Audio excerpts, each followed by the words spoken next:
My name's Ben Thompson, and I am on the board of the Edinburgh International Science Festival, and we are absolutely delighted to welcome you here today and to introduce Professor David Nutt.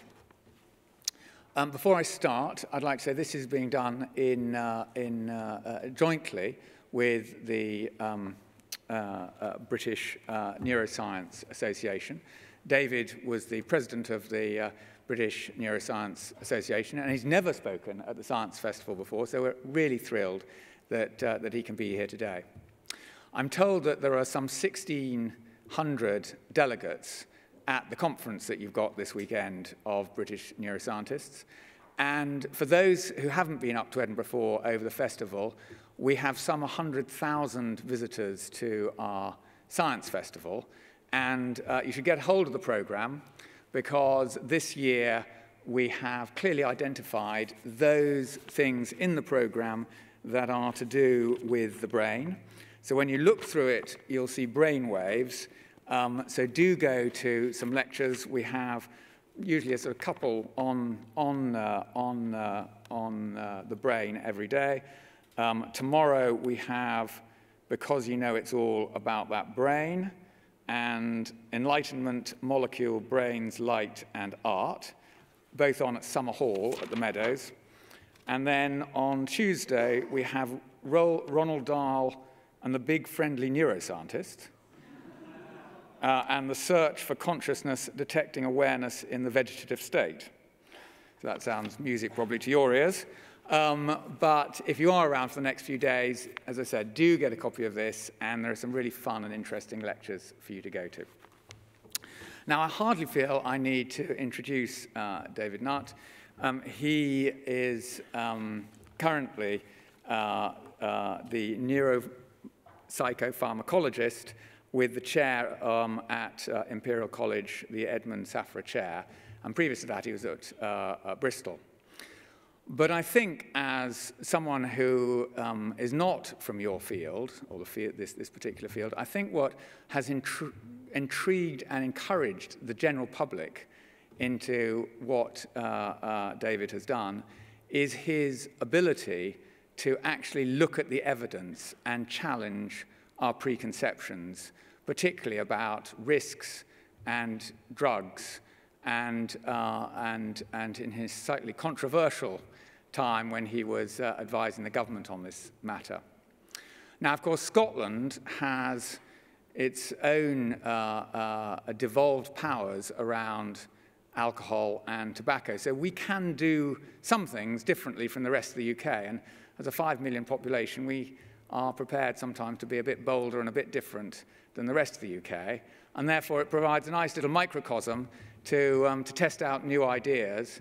And so I hope David, in his lecture today, will look at some of that and just see what we might do in Scotland that will lead to better results. So without any further ado, Professor David Nutt. Thank you.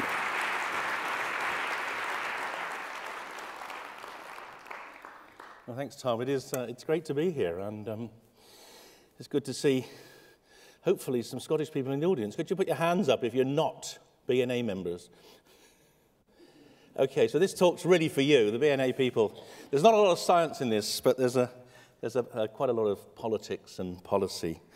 And the BNA people can either fall asleep because it's Sunday evening and they've had a long day, or they can think of tomorrow, which I'll also be talking there tomorrow. So it's a particular pleasure to be here, because when I was invited to give this public talk, I thought, well, let's do something different for me. Let's do something challenging.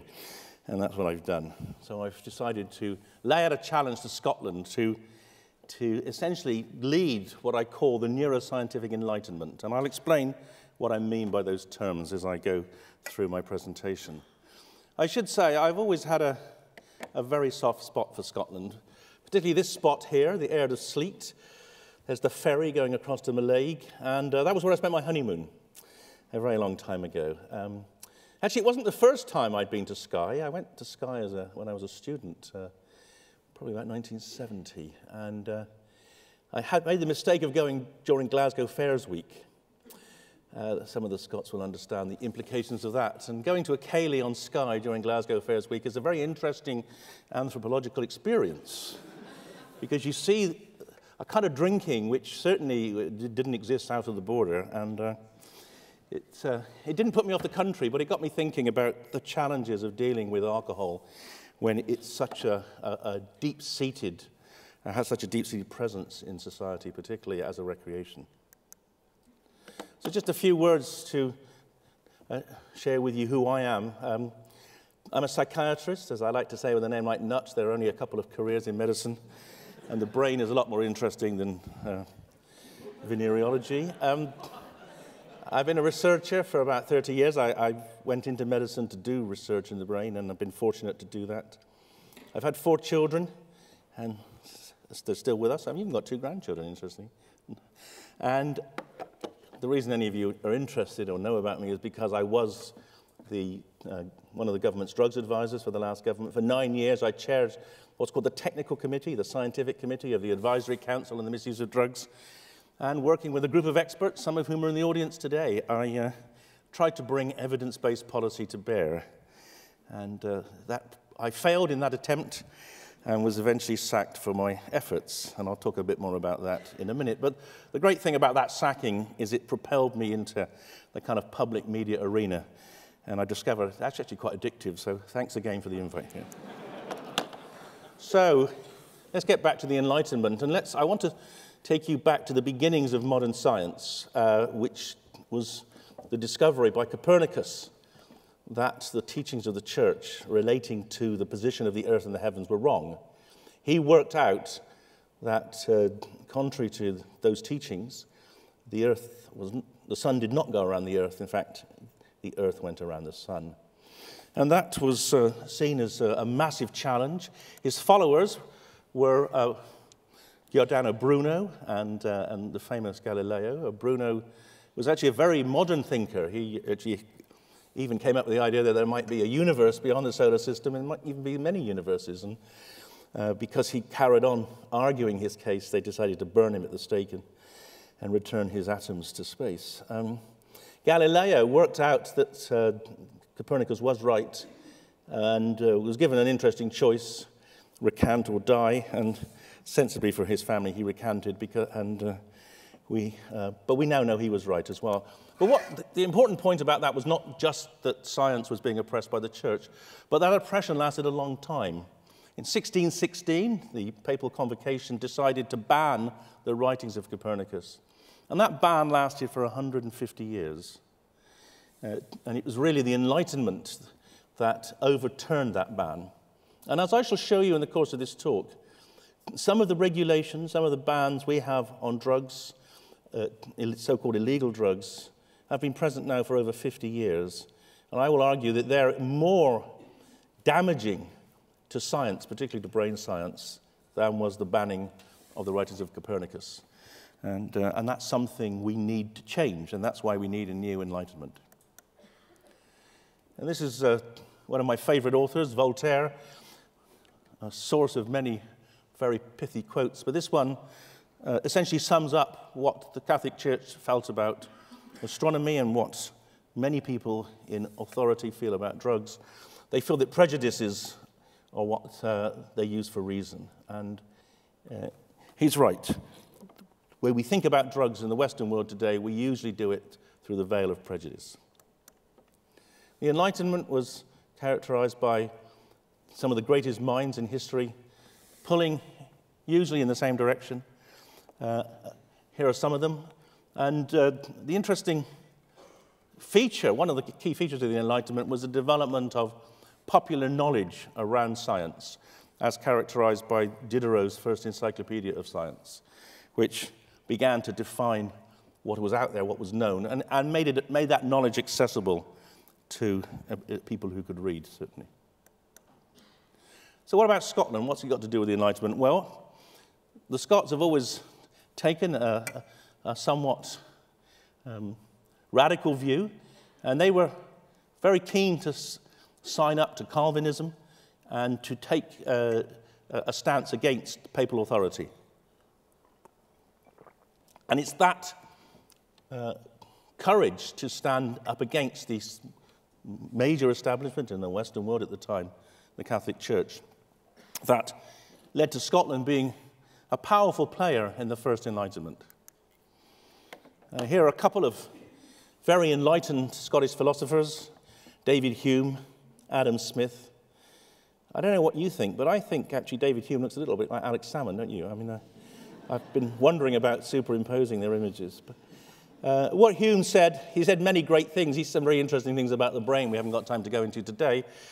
But in relation to the discussions we're having tonight, he said a wise man proportions his beliefs to the evidence. And that really should sum up, I think, our attitude to drugs and the drug laws. Adam Smith also took a much more liberal view of, and a more humane view of economics than he's often given credit for. And his view was that humans have within their own power the ability to make life better for most of us. And of course, he's right there. And there were some important features of the Scottish Enlightenment which distinguished it from the continental and the English one. They stressed the fundamental importance of human reason. And if you read Hume, you really get to the very hardest kernel of that kind of intellect. They rejected any authority that could not be justified by reason. And they had this optimistic belief in the ability of humanity to effect changes for the better, which so many of the continentals weren't so sure of. And that optimistic belief, I think, is something that I certainly cherish, and it's been something very much that I've tried to pursue in my career. It's also worth reflecting on why Scotland was so enlightened. Well, at that time, Scotland had 5 universities. We only had 2. Edinburgh University was the leading centre for medical scientific research in Europe. And I guess some of you will probably say it still is, and it's certainly up there in the top 10. And unlike in England, the Scottish intellectuals, they were not beholden to the rich and powerful. They were essentially free-thinking, independent people. And they, therefore, could be much more radical and, we would say, progressive in the way they thought about the world, thought about science, and how they could use that to improve society.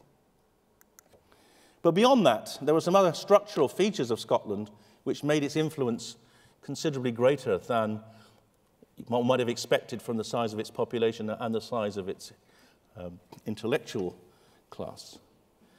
Because the Scottish universities were seen as extremely powerful sites of learning and education, and many people from overseas came to them to get that experience, to be anointed with the sort of Scottish educational due. But also there's enormous Scottish diaspora, particularly the USA, which spread Scottish thinking around the world, and created the English-speaking encyclopedia. Encyclopedia Britannica was a Scottish invention in 1768. So you not only developed your independence, you started to promulgate it as well. So that was then, and now I want to move on to now and talk about where we need an enlightenment in relation to pharmacology and neuroscience, and why Scotland is well positioned to lead that. So just to reiterate what I'm talking about, when I talk about a neuroscientific enlightenment, the principles underpinning this are using neuroscience and the advances in neuroscience for the benefit of humankind, free from political and media interference. And I suppose if you want to sum up my position in relation to drugs, it would be that all drugs are equal under science, so humankind can extract maximum benefits. And that, I think, is unquestionably true scientifically, but it's not true in terms of politics and regulation. And there's a very interesting juxtaposition that occurred at the early part of the last century. The concept of drugs, the way drugs work through acting on receptors to produce an effect, came out of Edinburgh University, and the leading thinker in this field was A.J. Clarke. He developed the receptor drug effector concept, which is true and is still true to this day. But at the time he was developing that construct, the first international convention on controlling drugs was being held in The Hague. And that was a very seminal point in terms of the politics of drugs, because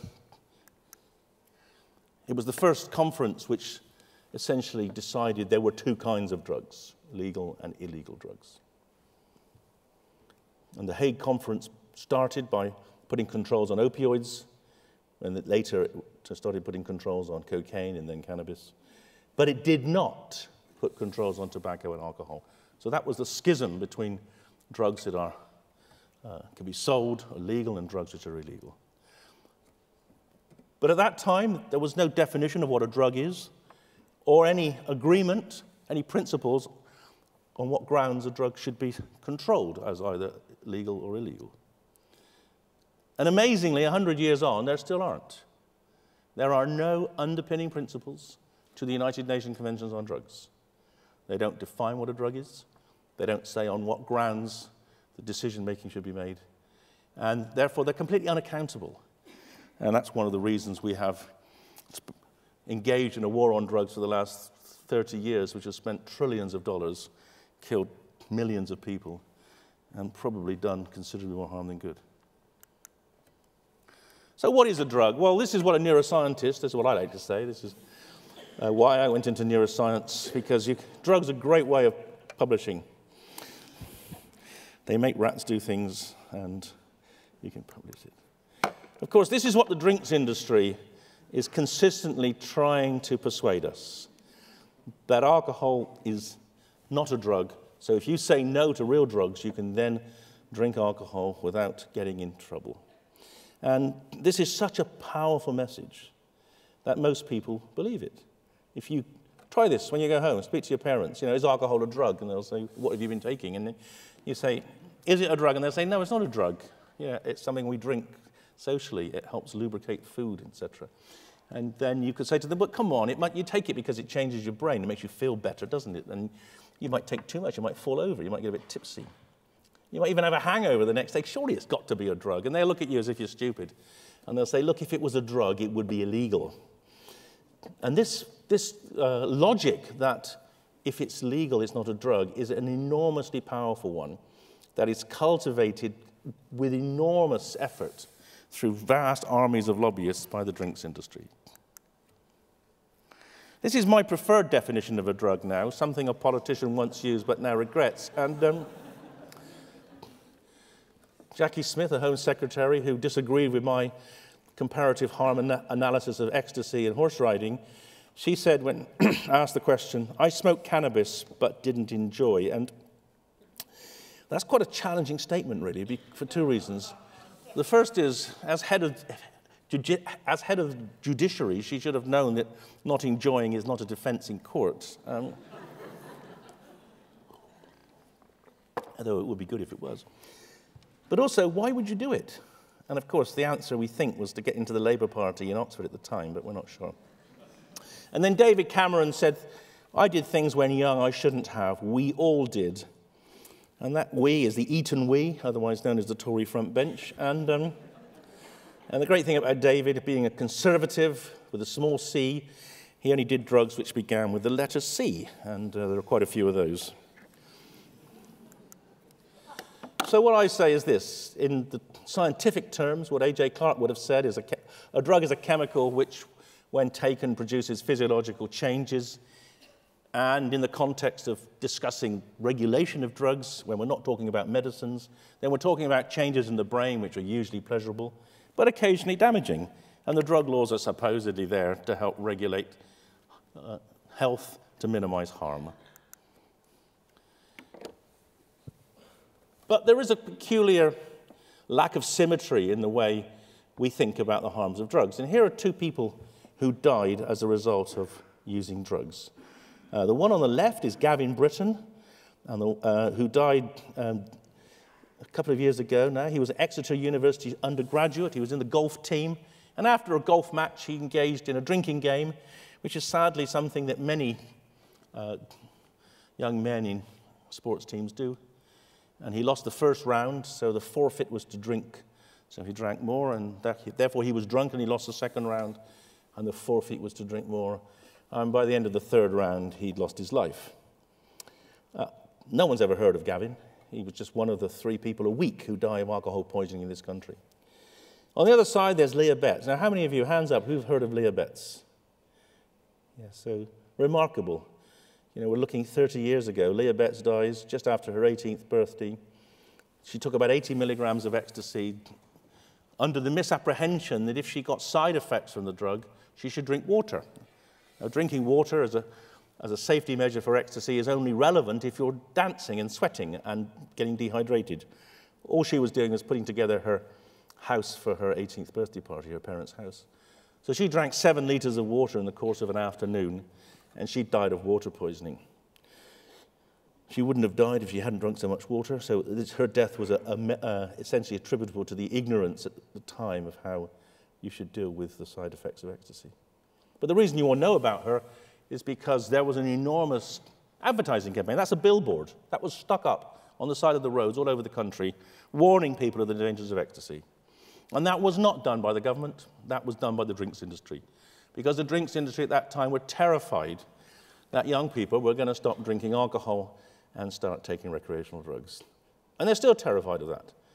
And a great deal of the disinformation we have about new drugs, such as legal highs, is driven by the drinks industry trying to maintain their monopoly of recreational drugs. Now, the only person that you might have known, other than Leah Betts, who died of a drug overdose in this country, was Amy Winehouse. And I want to just find out exactly what you do know about her death. So I presume you've all heard of her. How many of you think she died of a drug overdose?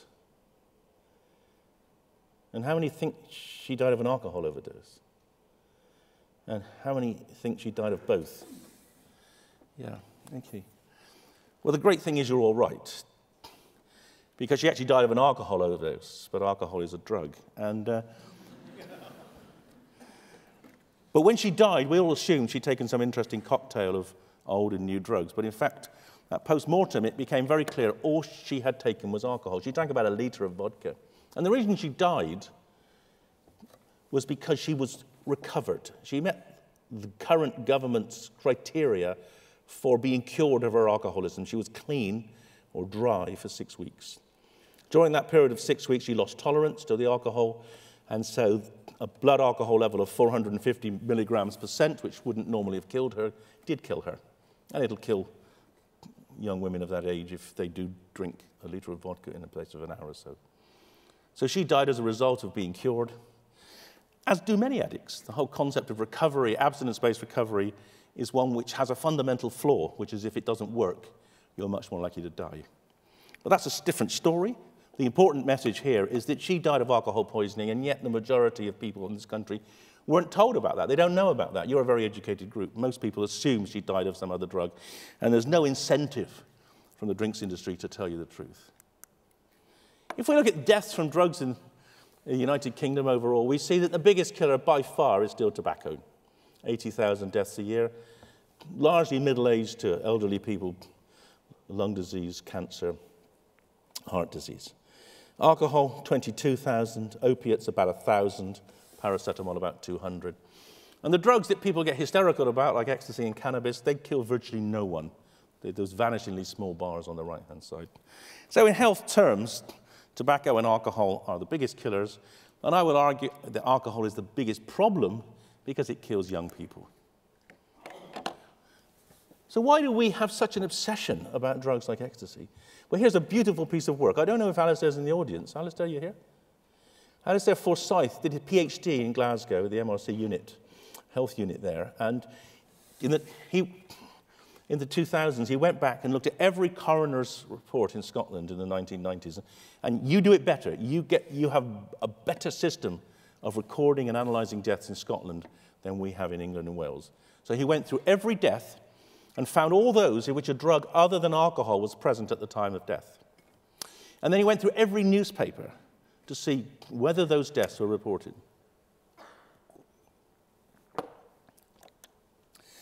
And he discovered there were 2,255 deaths, of which about 1 in 4 were reported in the newspapers. But there was a very significant bias in reporting. So, for instance, only 1 of the 265 paracetamol deaths are reported. That was 1 in 72 of the morphine deaths. Rare deaths, like amphetamines, were much more likely to be reported. 1 in 3 of those few amphetamine deaths were reported. And then you look at cocaine, 1 in 8, heroin, 1 in 5, methadone, 1 in 16. But the drug that always got reported was ecstasy. So the reason people are concerned about death from ecstasy is not that ecstasy is killing many people, but every death is reported, usually with a very big picture of a very attractive young person. And that distortion is then ammunition for policymakers to continue with policies of focusing on ecstasy and ignoring alcohol. Now, one of the things I did achieve when I was working for the Home Office was to develop a systematic way of assessing the harms of drugs. And this was a long process using many experts. But we came eventually to the conclusions there are 16 ways in which drugs can harm you.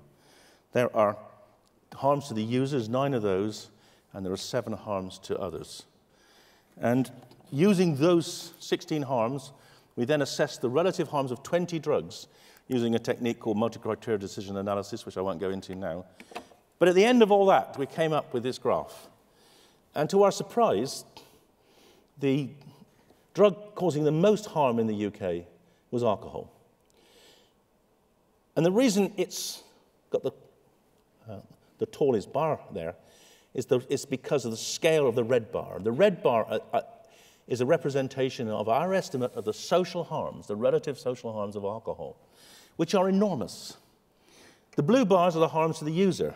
It's not the most dangerous drug. The most dangerous drug to the user is crack, followed by heroin and crystal meth. But the social harms of alcohol are so vast that alcohol is the most harmful drug in the UK. And I just want to remind you of some of those. So here's an interesting statistic I pulled out for you living north of the border. 1/3 of all homicides in Britain are committed by people, in Scotland, are committed by people who are drunk when they're accused. Drugs, about 5%, and both about 3%. So an enormous overrepresentation of this drug in relation to murder. It also ruins careers. We all have colleagues whose careers have been destroyed by alcohol. Now here's one of the more talented MPs, a man who actually worked outside of the Westminster bubble before he went in, but drunk in a bar in Parliament one night, he nutted a Conservative MP and no longer is there. Here's another sad story. One of the great achievements of Scottish science was the first cloning from a somatic cell line of a mammal, Dolly the sheep. Absolutely a remarkable achievement. Wilmot and Campbell were the lead scientists. Campbell's now dead. He's dead because he was drunk, angry, and acted out in relationship to a row he was having with his girlfriend and hung himself. And Campbell's death's interesting. When you read what was said of him, he was a regular drinker, which I think is a euphemism probably for an alcoholic, who suffered from hypertension, high blood pressure, and a heart condition, all of which are well-known sequelae from being an alcoholic. So there you have it. A man who potentially could have got the Nobel Prize died as a result of his drinking. And many people die from alcohol. Alcohol is now the leading cause of death in men in the UK under the age of 50. And in the next decade, it'll be the leading cause of death in women as well, because women are drinking more. So this is, I would say, a major public health problem, because young people dying is a very, very wasteful experience. Here's another chilling graph. This graph covers my period in medicine. I started in medicine in 1971, when they first started collecting data. These are data that look at what are called standardized mortality rates. The likelihood of any of you dying of a disorder of the brain, the heart, the liver, the endocrine organs, the chest, etc. And those data are collected so we can estimate how well we're doing in terms of healthcare provision. And you'll see over the 40 years that those data have been collected, all the different colored lines have gone down, with the exception of the red line. So in all the disease systems I've just mentioned, with the exception of the liver, mortality has dropped, sometimes to 1/3 of what it was in 1971. And there are two reasons for that. One is that society is healthier, and the second is that medicine is better. So isn't it weird that liver deaths have gone in exactly the opposite direction? And liver disease, deaths from liver disease have gone up 5 times, whereas deaths from heart disease have gone down 50%. And 80% of that rise in liver deaths is due to alcohol. So we have created a tidal wave of deaths from alcoholic liver disease, driven largely by our blind pursuance of policies which are essentially dictated by the drinks industry. And of course, Scotland, unfortunately, is worse than any other country. In fact, you have the worst rates of liver disease in the world. The Russians die faster from alcohol because they drink so much they don't even get liver disease. But you get liver disease, and you get liver disease at a rate which is chilling, and that's why you have to do something about it, because that is driven by alcohol. We know that in Scotland, alcohol dependency reduces life expectancy by about 15 years. And 40% of your intensive care beds are occupied by people who are suffering from an alcohol-related illness. So it's an enormous social cost. And it's also enormous personal cost to those people who have to look after the individuals with this illness. About once a week, I get a comment from a journalist telling me about another paper which showed that cannabis changes the brain or crystal meth changes the brain. What do I think of that? And each time I draw their attention to the fact that we've known for 100 years that the only drug that actually changes and damages the brain is alcohol. These are 4 scans from 4 of my patients in an MRC trial we're doing, trying to look for treatments to stop alcoholics relapsing. So these are abstinent alcoholics, the bottom 4, desperately trying not to relapse. The top 4 are age and sex match controlled brains. And you don't have to be a radiologist to see that the top brains are very different from the bottom brains. The bottom brains are much more shrunken, they've got much more fluid in them. Some of those bottom brains are more damaged than the brains of people with Alzheimer's disease. In fact, I would argue that alcohol is probably the most tractable target for intervention in dementia we have, because at least we know it causes it. So alcohol is the most damaging drug to the brain. However, you're doing something about it. And that's why I was pleased to come here and give this lecture, because I'm really thrilled by what Scotland's doing. Scotland's bringing in minimum alcohol pricing. It's decreased the drink driving limit. It's stopped bulk purchase discounts. And these are all proven interventions that countries like France and some Canadian states have introduced with good effect. Now, you haven't managed to get minimum pricing through the European courts yet. Hopefully you will, but because it's going to be a useful addition to the way in which we reduce alcohol damage, and I want to explain why that is. Because one of the problems with alcohol is that the relationship between consumption and harm is curvilinear, exponential. The more you drink, the much more harm you get, particularly if you're a man, the red bars.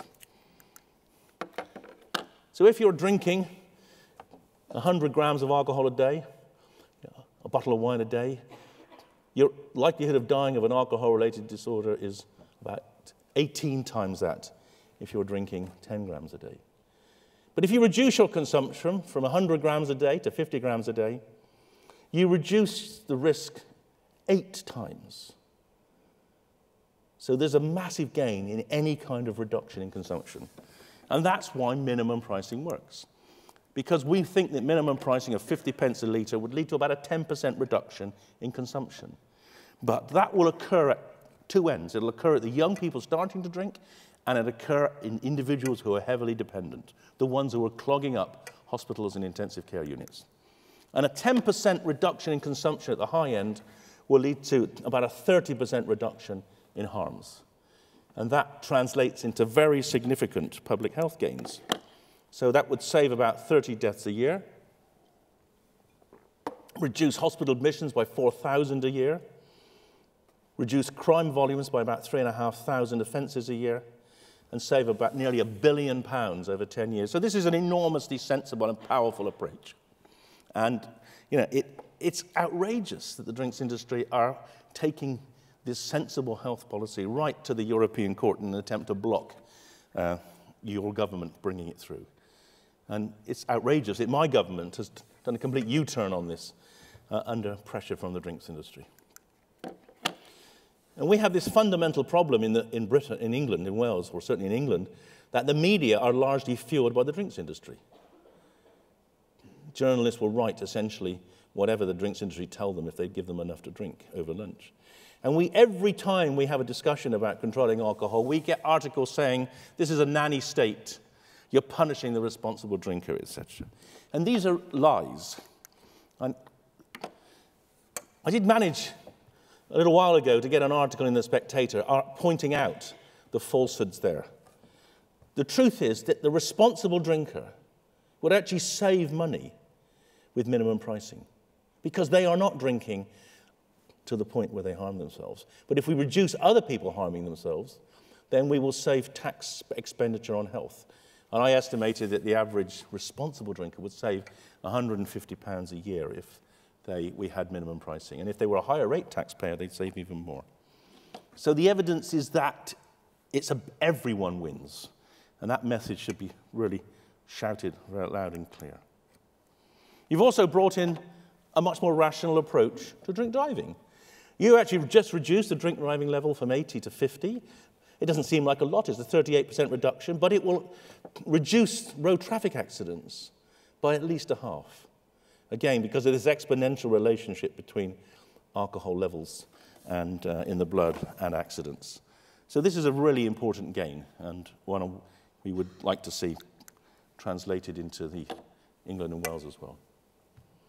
But now I want to move on to slightly more controversial areas, and I want to talk about cannabis first. There's Alan Johnson, the man that sacked me. I'm one of those people in that spliff in there. Here you go. You can see my moustache there.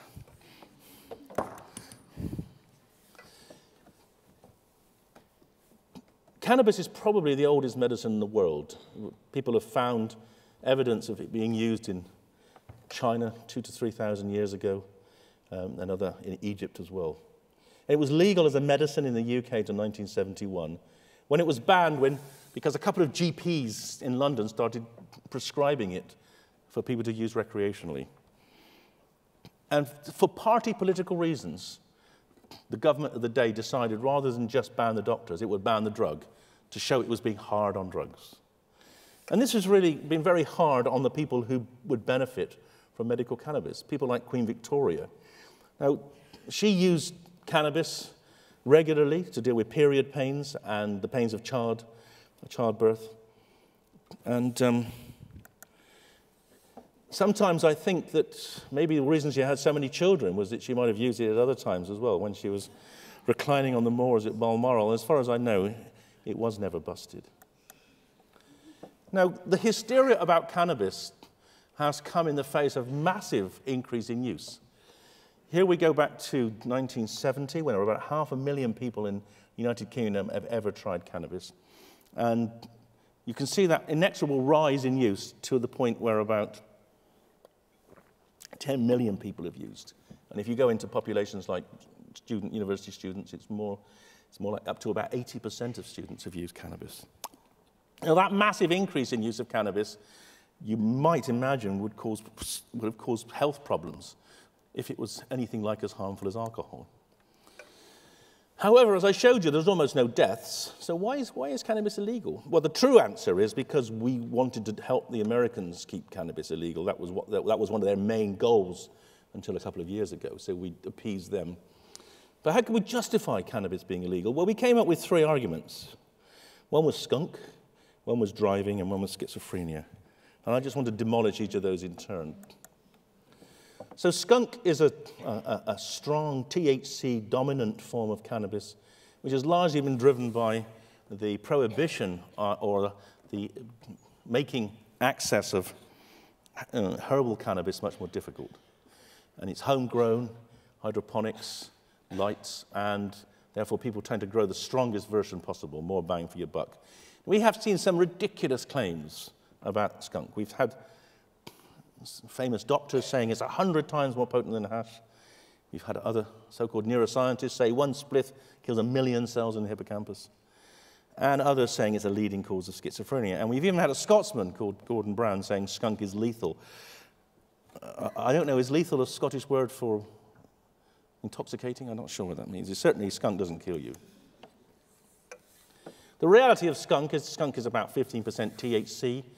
Hash is about 5 to 6%. So the relationship between skunk and hash is about the same as between wine and ordinary beer. So it's not so different that people couldn't possibly moderate their use. Perhaps more importantly is the fact that growing skunk to maximize the THC content inevitably reduces the levels of this other substance called cannabidiol. And cannabidiol may have some protective effects against the active stoning ingredient THC. It may reduce anxiety, it may reduce paranoia. So we may have actually created a version of cannabis which is actually less pleasant and more dangerous potentially. But as far as we know, most users self-regulate, unless they're in experiments done by Professor Curran. What about cannabis in driving? Well, here's some data from the government's own report, which it rapidly dismissed after it was published last year, showing that the odds ratio of an accident if you've got cannabis present in your body is 2, alcohol is 8, and 2 together it's about 15. So these are data collected around the world. Cannabis is much less damaging to driving than alcohol. And in fact, where we have seen the liberalization of access to cannabis, such as in the USA, we're seeing a fall in alcohol-related deaths on the road because a significant proportion of people switch from being drunk to being stoned. And when they're stoned, they don't want to drive, and if they do drive, they drive much more carefully. And the other really important point, and that's a bottom line here, just to reflect on this, there's also been a very significant fall in the number of deaths from prescription opioids in states where cannabis is available for pain control. Because cannabis doesn't kill you in overdose, which is one of the reasons it scores lower on the scales of harm. Now, what about schizophrenia? Well, this is the last vestige of a reason that the government clung to in terms of trying to keep cannabis under control and making it actually more harshly controlled, moving it to Class B. And you might imagine that a 20-fold increase in cannabis use over the space of 40 years would have led to a significant increase in schizophrenia.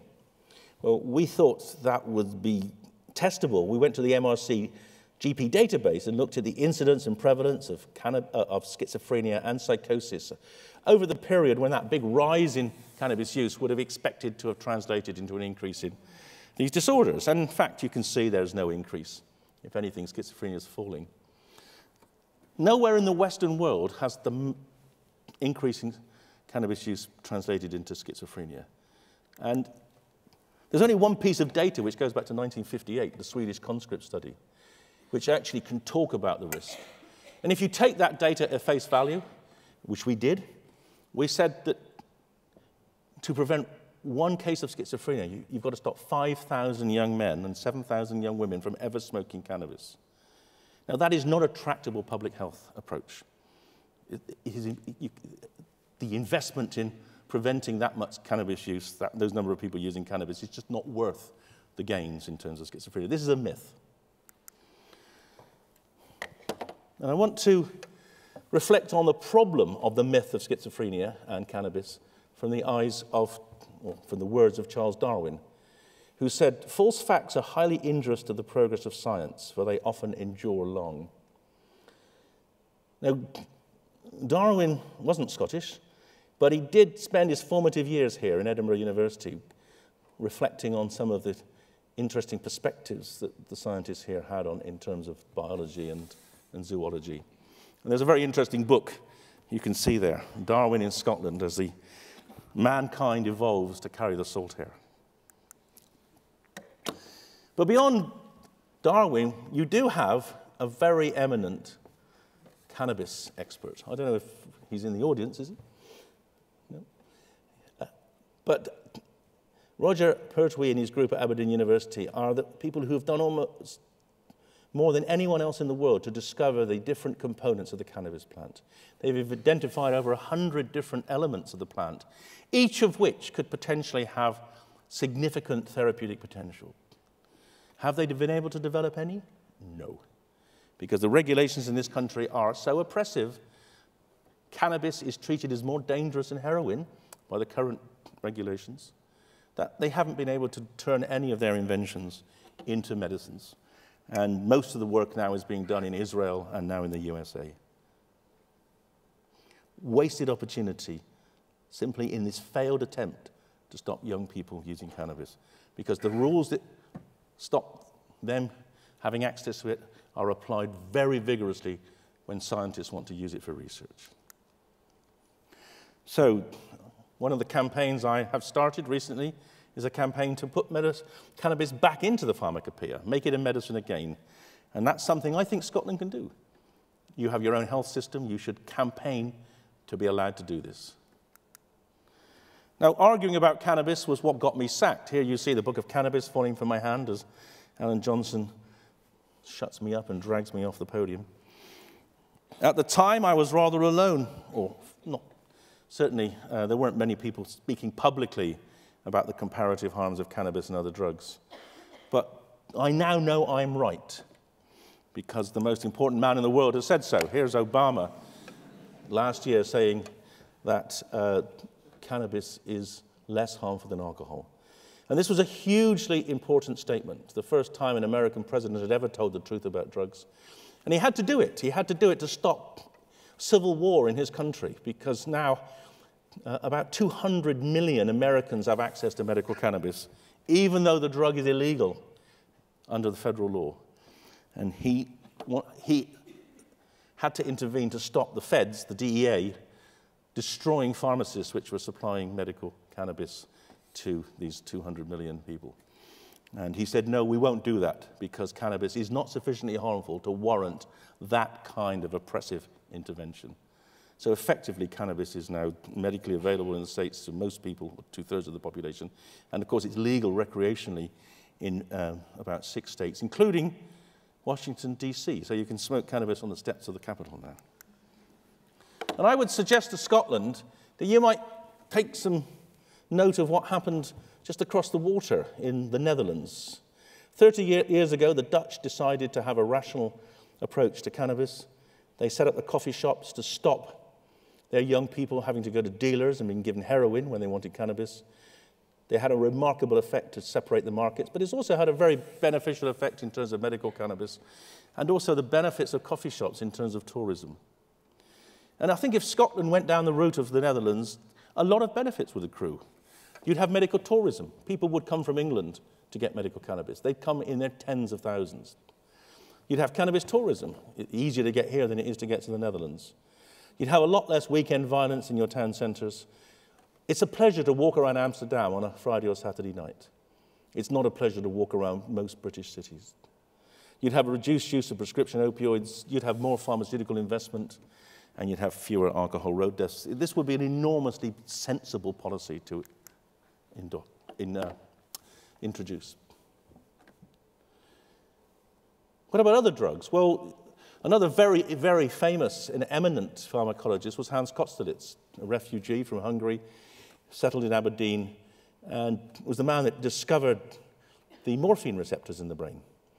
And from that work and understanding the structure activity of opiates, very important treatments such as Subutex were developed. So he has been a particularly influential pillar in terms of the treatment of addiction. And then there's John Gaddam, one of the founding fathers of the British Pharmacological Society, one of the leading pharmacologists of his generation, who felt obliged to take LSD himself in his laboratory to understand what the role of the serotonin receptors that LSD worked on did in the brain. He lived to tell the tale, and we now know that LSD was actually quite widely used by scientists in the 1950s and early 60s before it was made illegal. Here are 2 Nobel Prize winners. In fact, these are the 2 most important Nobel Prize winners in life sciences ever. Francis Crick, who discovered the double helix, and Kary Mullis. And after Francis Crick had discovered the double helix, he then went on to work out how proteins were made, and when he discovered that with Sanger, he then decided to work out how the brain worked. And the reason he started to work out how the brain worked was because he started taking LSD and got interested in the altered behavior of his brain under LSD. Unfortunately, the police in Cambridge at the time weren't very comfortable with him having parties so close to the students that they started to put pressure on him to stop his self-experimentation. And so he left. He left this country. He went to the States, where he lived for the rest of his life, because he wasn't allowed to essentially develop his own insights into brain science because of the laws here. And Kerry Mullis is the man that gave you PCR. The PCR is what you use to find out whether your beef burger is actually a horse burger. It's a fundamental technique in the whole of biology now. And Kerry Mullis saw the PCR as he was driving down the San Diego highway. He saw DNA unraveling during an LSD trip. And he was a great protagonist of the use of LSD to broaden the mind of scientists so that they could perhaps conquer problems that they couldn't get insights into otherwise. And I don't know if you knew about this quote, but I'm going to give you this quote from Einstein, which I think rather sums it up. No problem can be solved from the same level of consciousness that created it. And there's one thing that certainly Kerry Mullis would say, was that consciousness is different under LSD. In fact, it's so different that when LSD was discovered, it was immediately seen as a hugely valuable tool for scientific research. It was made a medicine. It was called Delicid. Sandow gave it out to doctors and scientists around the world. There were about 1,000 clinical papers published on it in the 1950s and 60s, 40 books, 6 international conferences. And the results were overwhelmingly positive in describing safe and effective treatments. This is a very masterly summary by Masters and Houston. And here's an example of a recent meta-analysis of the 6 controlled trials of LSD and alcoholism. And it shows that the effect size, the efficacy of LSD to treat alcoholism is as good as anything we have today. But the drug was banned in 1967, and there have been no studies since. In fact, there's only been 3 studies on LSD in the last 40 years. And I ask you, why would you deny patients with this debilitating disorder of alcoholism access to a treatment which might help them? Simply to stop young people, or to try to stop young people using this drug recreationally. Why would you want to do that? Well, the reason LSD got banned is tied up with the political circumstances around the Vietnam War. And young Americans were decided it was actually much nicer to go to San Francisco and take acid, or to drop acid, than it was to go to Vietnam and drop bombs. And that challenged the American way of life and the American philosophy of life so much that they had to get the drug banned. And they then created a whole series of scare stories to justify banning the drug. And some of these stories were truly remarkable. Girl gives birth to a frog after taking LSD. But these were so outrageous, you laugh. Of course you should laugh, but the point is the drug laws don't have to be based on true evidence. They can be based on public perception. And this is enough to get the public concerned, and therefore LSD got banned. And it got banned in the face of questioning from the most powerful man in the world, the man who would have been president, the Secretary of State at the time, Bobby Kennedy, who said, why, if the trials of LSD were worthwhile 6 months ago, why aren't they worthwhile now? We keep on going around and around. If I could get a flat answer about that, I'd be happy. Is there a misunderstanding about my question? I think perhaps we've lost sight of the fact that LSD can be very, very helpful in our society if used properly. So even he couldn't stop the Drug Enforcement Agency and the CIA banning a drug based on lies. And I would say, has there ever been a worse example of research censorship? And I showed you possibly the only other comparable one, which is the banning the works of Copernicus. But for the last 45 years, scientists have not been able to study these drugs because politicians, regulators, do not want us to study these drugs. Not even Scotland's answer to Timothy Leary, R.D. Laing. I don't know, you're still claiming him as a Scot. I mean, maybe he's not. Maybe he's been excommunicated. I don't know. But Laing was one of the most influential psychiatrists in the history of British psychiatry. And he famously said, if you want to become a psychoanalyst, do 3 things. Read the works of Freud, undergo personal analysis, and take LSD. Maybe that's why you kicked him out. I don't know. But he did end up in London. Here's how illegality affects science. This is magic mushroom juice, psilocybin. The man that discovered LSD, Hoffman, discovered psilocybin in 1957, the structure. Massive explosion of research. the regulators say, oh, hang on, this looks like LSD, ban it. And as soon as it's made illegal, there's an enormous fall-off in research, and it's only just beginning to be resurrected today. And the truth is that many, many banned drugs have potential as treatments. Cannabis for pain, spasticity, cancer, ecstasy for PTSD, Parkinson's disease, psilocybin for depression, OCD, LSD for terminal illness, addiction. Many of these drugs have therapeutic utility, but current regulations make them almost impossible to research. Whether these laws actually stop young people using them is moot, but they certainly stop scientists working with them. And if you want to read more about it, here's a freebie you can get on open access from PLOS Biology I wrote a couple of weeks ago. But this 50-year-old impediment to research is absolutely outrageous. And it's something we as scientists and you as the general public who are being denied access to therapeutics by these irrational regulations should be doing something about. And that's what I want to finish with. I want Scotland perhaps to be enlightened and lead us to a new future. You should build on your alcohol harm reduction model. You should ban alcohol advertising. The French did it 30 years ago. They've subsequently won the World Cup in soccer, and they got to the final of the World Cup in rugby. You do not need alcohol to have a decent national sports team. Restrict bar opening times. Limit off sales. Almost all the increased consumption of alcohol, which has led to this massive rise in liver deaths, is due to people buying alcohol in supermarkets. And you could progress other drugs the same way. You could have safer tobacco products. You could liberalize access to cannabis. And you should reduce and remove restrictions on research. Scotland could go from this, from drinking Bucky beer or Bucky wine and kicking people's faces in, to keep calm and smoking weed and having coffee shops in the streets of Edinburgh. That would bring a lot of, as I say, a lot of tourism to this country. You can improve the safety of nicotine products. Here's another analysis we did recently comparing cigarettes, which are the biggest bar, the vastly more harmful than snus, and e-cigarettes. And some of you may not know what snus is, but snus is something that your Scandinavian colleagues, your close genetic relatives in Norway and Sweden have developed a safe way of using tobacco. It doesn't increase lung cancer, it doesn't increase heart disease, it has major health benefits. Unfortunately, it's illegal in Europe because it contravenes the trade arrangement with the tobacco industry to sell cigarettes. But why shouldn't you change the laws, just like you're going to change the law in relation to alcohol? Make MDMA a medicine. It was a medicine. It was a medicine. When it was a medicine, it was called empathy.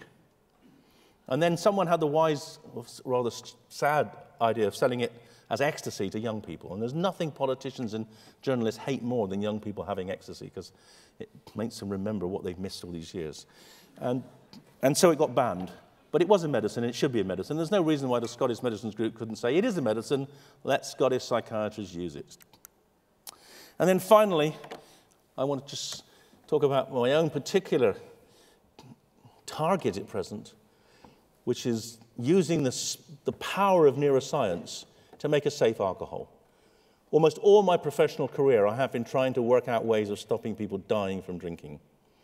And I've realized it's not going to be possible. There's an intrinsic toxicity to alcohol, which is why we use it to clean the skin and pickle fruit, etc. It kills bugs. But also it's metabolized to acetaldehyde, so it inevitably produces a toxin in the body.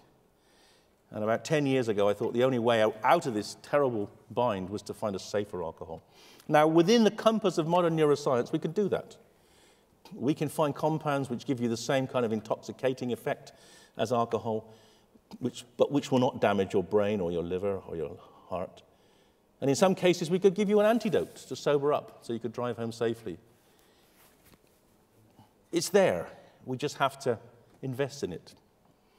Given the fact that alcohol now kills about 4 million people worldwide, this will be an enormous, enormous gain. This would save more lives in curing malaria, tuberculosis, meningitis, and dengue fever.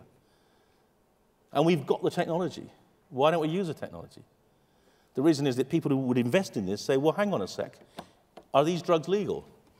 And I say, of course they're legal, I'm not that stupid. And they say, okay, but will they stay legal? And that's a really good question. And unless we have rational drug laws, they might not, because the sun might tell us that they cause people to go mad. And so we have to have an enlightened view about drugs in order to develop safer alternatives. However, I'm kind of pleased that at least it's getting into the public domain through cartoons. This is a cartoon in the Times a couple of years ago. Professor Nutt would not invent these medicines. I particularly like the right-hand one. You'll like this one, Cameron's absinthe. Too toxic to be drunk without a dose of Clegg. But I thought that actually, there's a bit of a problem with that cartoon. And it misses out this new party, the Scottish National Party, which in the end is going to determine what happens in the Westminster Parliament, isn't it? So I decided we ought to have a Scottish drink, and I'm calling it Snaps.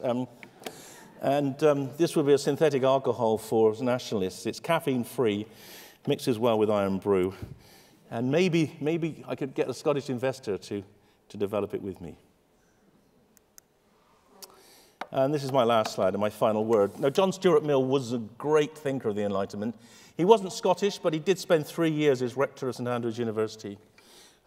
He came there presumably because it was one of the great seats of learning in the country. And this is this fundamental comment that he made in the middle there. In a freedom-loving society, no conduct by rational adults should be made criminal unless it's harmful to others. Now, when I started working for the government 10 years ago, I assumed that our laws and our regulations were built on that premise, because it's such a widely known and widely quoted one. I discovered to my horror over the years that it's irrelevant. There are no principles underpinning any of the decisions that are made currently in the UK government. But this should be the underpinning principle, and we should champion that. But I particularly like this other quote, and I think this is a great quote because I think this is Scotland, isn't it? In this age, the mere example of nonconformity, the mere refusal to bend the knee to custom, is in itself a service. Well, go for it, Scotland, because that's what you've been good at doing for these centuries. Thank you very much.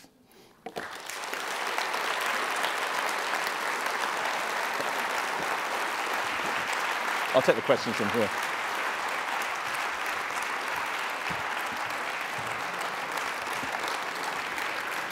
Well, thank you. Thank you. Great. Well, we have some time for some questions from the audience. And so I'll get the mics in. First one down here. So if you just raise your hand, we'll get the mics before you need to answer the questions. If you could keep them to questions and just one straightforward, simple question, that would be a real help. Thank you. So if we have the first question. In terms of the risk of developing schizophrenia, particularly in people who are already at high risk, do you think that any drugs, including alcohol, cannabis, hallucinogens, actually play a role? It's not impossible that they might. I mean, certainly there are case reports of individuals having psychotic episodes precipitated by psychedelics. So I certainly wouldn't encourage people with that propensity or genetic or family vulnerability to take drugs. But it's going to be a small fraction of the total proportion of people with schizophrenia. And it's not a particularly useful approach to dealing with schizophrenia. And what's worse is that it's a distraction. And the whole cannabis schizophrenia argument I find very disturbing, because when I talk to my patients with schizophrenia and ask them why they smoke cannabis, even though it makes the voices louder, they say, yeah, but for the first time, I don't feel locked into obsessing about them. I can relax, I can sleep. My body is less tense from the side effects of my medication. So we need to understand why people use cannabis, why schizophrenics use cannabis, because they're using it because our medicines aren't very good. And it's almost certainly not a particular problem for them. It's a problem for psychiatrists who only are interested in how loud the voices are. It's not such a problem for our patients. Great. There's another question here. Have you spoken to any health policy people in the Scottish Government?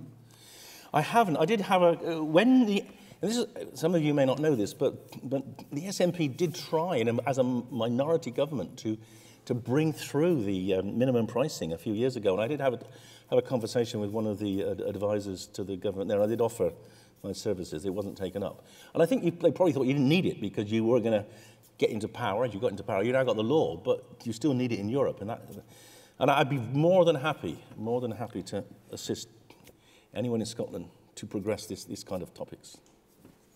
Question here, third one. Hi. When you present mortality rates in your slides in the media, why do you choose to present absolute values and not as a percentage of users? As it's just an easy criticism to level at you, I think. No, it's not. You see, the point is, what are we trying to do by telling people about the harms of drugs? We're trying to do a number of different things. But if we're trying to guide government policy, we need to know about the total numbers. You know, because that's where the burden of healthcare is. But yes, you could certainly change or adjust the metric to take into account of the number of users. That's not so difficult to do. But even if you do that, there's not, you know, the graph doesn't shift enormously. Some ones at the front here.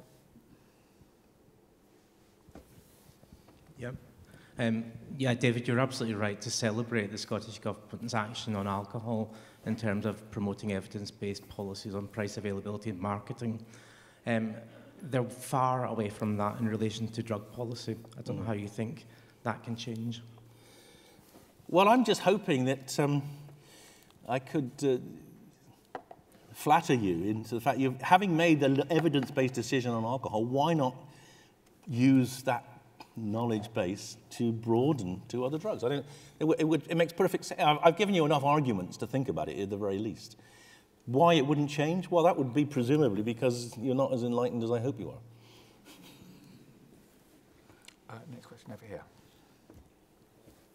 Do you think acid could be used to help empathy disorders such as autism? Well, LSD for autism, yeah, that's quite a big ask. I'm not sure about that. I think possibly not. But what I am particularly interested in is a trial that started now of MDMA for autism. There's a small trial, sort of pilot study of MDMA for autism, hoping to increase empathy in those patients. That started in America. We should know the results of that in the next year or so.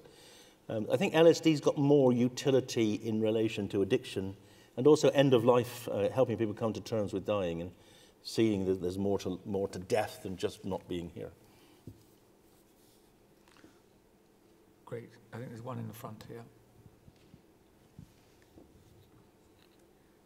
How can you reliably assess the mortality rates when in the UK if it's not equally accessible? So you cite alcohol quite a lot, but obviously the accessibility is far greater than, for instance, cannabis. Well, that's not entirely true. I mean, certainly, I mean, anyone can smoke cannabis who want. I mean, cannabis is not difficult to get. We know that, as I say, up to 60% of some populations have smoked cannabis at some point in their life. But you're right, the lifetime consumption of cannabis is less than alcohol. And that's actually a good thing. I mean, I think cannabis is it's more self-limiting than alcohol because it's not as addictive as alcohol. And because actually, interestingly, it makes a lot of people paranoid and they don't like that, so they stop smoking. So there's a sort of intrinsic barrier to continuing to smoke cannabis in many people. But if you can do it, and we've thought about this, you know, getting a metric of, say, what the risk is from a single use or a month's use. I'm working on the idea, perhaps, of comparing everything to a litre of vodka. I'm working with some statisticians and epidemiologists. Maybe that might be something that you could all understand. You know, a litre of vodka will probably kill about a quarter of you. That gives you, so you don't want to do that. So how can we scale everything, other drug uses to that? That might be a useful way of doing it. This gentleman here. Yep. Professor Nutt, first of all, I'd like to thank you for standing up for your beliefs. It's still a rare thing in our times. In your talk, you focused quite a bit on the impact and the engagement of the alcohol industry in regulation of drugs. However, you did not mention that I noticed the drug industry's engagement, which could also be quite important for the Scottish scientific output. Yeah, it's a complicated issue. I mean, some people feel very strongly that the pharmaceutical industry is also anti-innovation with novel drugs.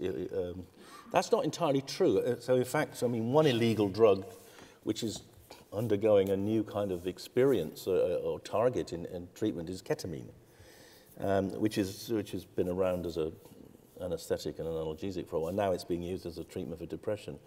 Even though it's illegal, pharmaceutical companies are trying to develop safer versions, like the S-enantiomer of ketamine. Talk about that tomorrow afternoon if you're in the meeting.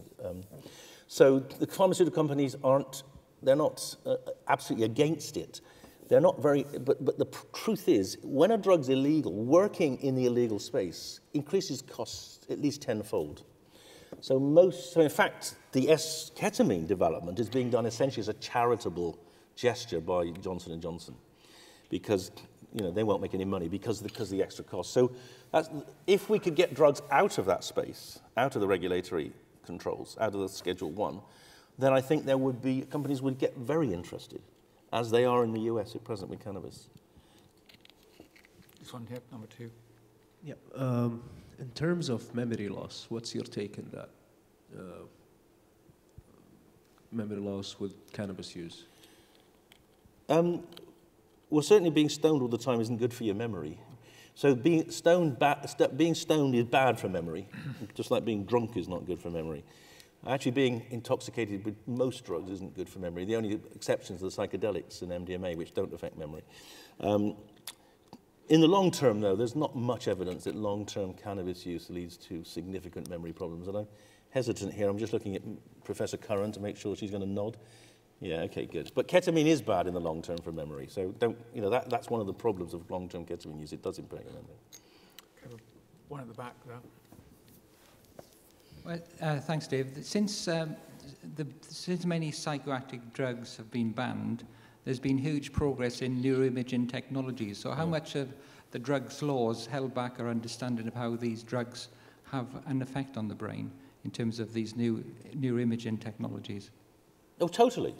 I mean, there's almost no science, there's no human neuroscience of